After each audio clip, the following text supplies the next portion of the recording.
Today I want to talk to you a little bit about powder coating.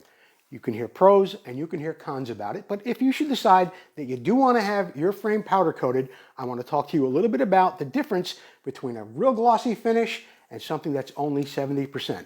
Behind me are two frames. We're going to get a closer look at them right now and you'll see the difference.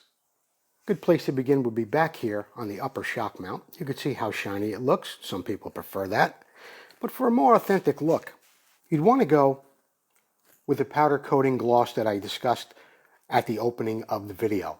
Tell your powder coater that you would prefer to not have 100% gloss, but you'd like more of a 60 or 70%.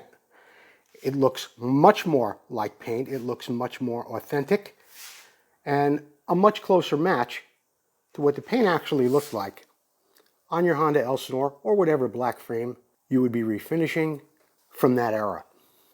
You could also see along these top rails how glossy it looks on this frame, and on the 70% gloss frame it's looking a whole lot more like paint and the way it would have looked originally.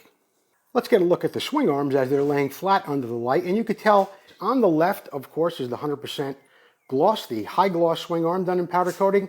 On the right, the one done at 70% gloss.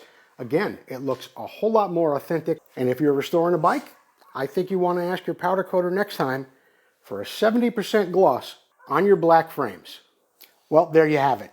The differences were obvious between the 100% gloss and the 70% gloss. You could really see it on the swing arms too. My advice would be next time you go for a powder coating job, and it doesn't have to be just for black, it could be with any color that you're going to powder coat your bike. Silver, red, whatever it may be. Ask for a 70% gloss finish to make it look a little more like paint and a lot more authentic.